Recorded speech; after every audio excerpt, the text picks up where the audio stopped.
Wake me up before you go. Who needs Grealish when you got Coutinho? As the song goes, and the villains are correct. They are absolutely right. They have signed Philippe Coutinho and they mean business. Aston Villa need to be redefined. The club that you think Aston Villa are, they are no longer. Steven Gerrard is redefining that club. They are the club that they once were, not the club that they recently were. They are a club that will have aspirations of winning silverware soon. They are a club that have aspirations of playing in European Premier competition soon. They have an amazing owner. They have one of Egypt's richest families backing them. They have a Premier League legend in the dugout who's already won a title.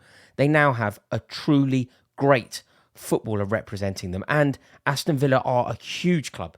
Make no mistake about it, Aston Villa are massive. They are, West Ham will constantly say, they're massive, but they're not. Aston Villa are. Aston Villa are a huge club. And this is the direction that they are going in. The only way is up. Second song reference in, a minute of recording. I also need to start this video with a bit of an apology to Aston Villa fans. Or maybe I don't, actually. Can you let me know? On the kickoff earlier today, I said that Philippe Coutinho is already the best player to have ever played for Aston Villa. And I got a lot of stick. I don't know if you've seen. I've generally try and swerve the interweb, but I've got a lot of stick, so I didn't mean any disrespect. Savo Milosevic, Dwight York, Paul McGrath, Steve Staunton, Olaf Melberg. I mean, no disrespect. I just, off the top of my head, can't think of a player as good as Coutinho to have ever played for Aston Villa. Not that sort of statement name. There isn't a marquee player that I can think of to have played for Villa. Dean Saunders is a very good player. Daly and Atkinson, Tony Daly. I just meant no offence. But for me, Philippe Coutinho is the best player to have played for Aston Villa. Ever. Apologies if I'm completely wrong. Villa fans are buzzing with this, aren't they? That song is in my head. The homage to Wham, George Michael serenading the Aston Villa players, being sung proudly from all ends of Aston Villa Stadium. An amazing ground it is as well, and that whole end in full voice is a serious force. And you could see all the Brazilian flags everywhere. There is samba fever in the Midlands, and it's either for Coutinho or maybe, who knows? I suppose it could be in honour of Douglas Luiz. But no, I think the Villa fans are buzzing with this. And obviously they signed Lucas Digne, which is another brilliant signing. He's a really good player. He's fallen out of favour and fallen out with Rafael Benitez. But this is a direction that Aston Villa are going in now. And if reports are to be believed, that Gerrard is currently tapping up Yves Bissouma, who's away at the AFCON. But if Yves Bissouma is going to come back and be a villain, they're serious. And they meant business today. To get a 2-2 draw at home to Manchester United is a good result for Aston Villa. But to do it in those circumstances is massive. It really is. To be losing 2-0 to Manchester United, bearing in mind who Manchester United were in recent memory and who Aston Villa were in recent memory, to come back from 2-0 down is massive. It really is.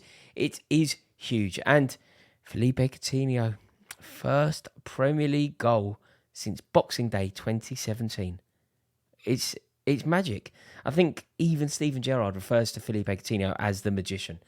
So what he did there on 82 minutes, it's hardly surprising.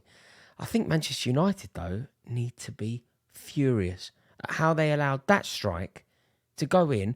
What was that? 5 minutes after Jacob Ramsey scored. 5 minutes later, they have allowed Villa to get an equaliser. They were 2-0 up, and then what have they done? Completely surrendered it. And the second that they let Jacob Ramsey score the goal, they opened the door. Late night, under the floodlights, in front of the whole end, it's always going to be difficult. It's always going to be passionate. It's always going to be electric if you allow it to happen. If you allow Aston Villa to get a foothold in the game, you are playing with fire, and that is where they went wrong. And it was so foolish, and a lot of Manchester United players need to hold and hang their heads in shame. Diogo Dalot, what's he doing? What is he doing in that moment? Victor Lindelof, what is he doing in that moment? Raphael Varane, everybody tells me how good Raphael Varane is. And yeah, I know he's had a good game for Manchester United recently, but what's he doing? Just ball watching. Just completely watching Philippe Coutinho strolling at the back post, knock it into the roof of the net. What are you doing? If you were the defender in that particular moment, I have absolutely no idea what you're playing at. That is never what you should be doing. And Raphael Varane knows better. I mean, Diogo Dalot knows better. But it's just not good enough. And then it brings us on to the leaders in the Manchester United team. The Manchester United players that demand that those things don't happen. Who are they? Who are the leaders in this Manchester United team? The only one I can think of, genuinely, the only proper leader, don't even think about saying Harry Maguire if that's what you're going to do. Cristiano Ronaldo captained the club recently. And he is a leader, but he's a leader by example. He isn't a leader who demands things from people. He leads by example. He asks you to improve and elevate your own performances because of what he's doing on the pitch. But he isn't barracking you, demanding you to be better, urging you to be the best you can be. He isn't Roy Keane. He isn't Paul Ince. He isn't Steve Bruce on the pitch. It's just so lacking. It's so lacking. And then, this is the most damning thing I can say about Manchester United today. Do you know why Anthony Martial wasn't in the squad? Do you know why Anthony Martial was not in the squad today? The reason, how unacceptable this is, by the way, the reason, he didn't want to be. Serious. The reason is, he didn't want to be. He didn't want to travel, and therefore he didn't. I'm almost speechless. It doesn't happen often to me, but I'm genuinely almost speechless. Manchester United, though, what is going on at that club? Everybody's telling me Rangnick's the answer. I think he got it wrong today.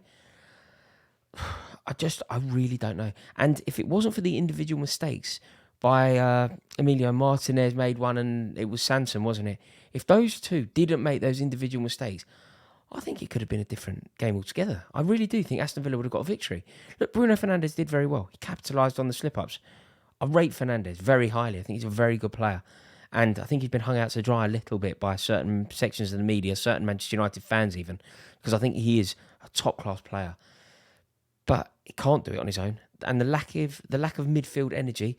Fred isn't a holding midfielder. Matic isn't good enough to be a holding midfielder. Scott McTominay isn't a good enough player to play for Manchester United.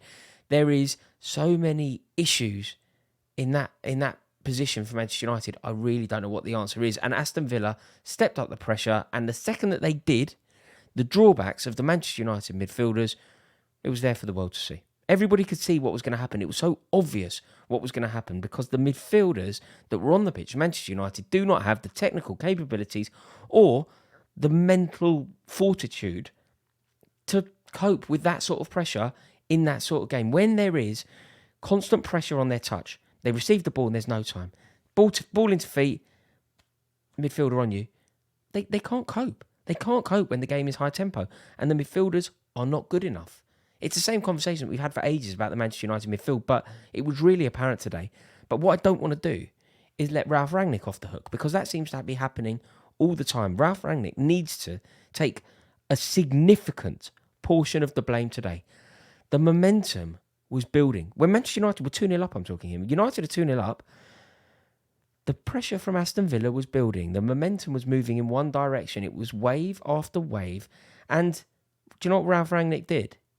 When that was obviously happening, everyone watching the game could see exactly what was happening. Do you know what Rangnick did? Nada. Absolutely nothing.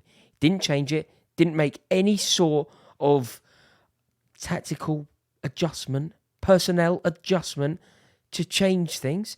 I mean, he remarked the other day, didn't he, that Van der Beek changed the course of the game. When would that have been? Monday night. Somebody needed to bring a semblance of control to that midfield. And it just didn't happen for ages until the Sancho change came on. It was so obvious the way that it was going to go, and Rangnick did nothing. Edinson Cavani also played 90 minutes, by the way.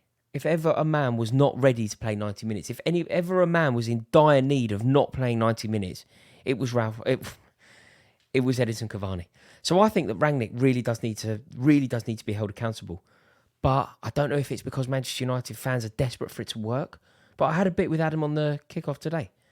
I'm sure you saw it, but I was going for it a bit about Rangnick, and he's still very keen and very devoted to Ralf Rangnick. He's very keen on him moving upstairs. He thinks he's the right man to have around the club. I'm just not sure. I'm genuinely not sure. And I think if he were as good as Manchester United fans keep telling me he is, Ralf Rangnick's the best thing since sliced bread. Why? Tell me this. Why was he at Lokomotiv Moscow? Big day for Villa. Big day for Coutinho. Big moves for Villa. As always, go easy, step lightly, and stay free.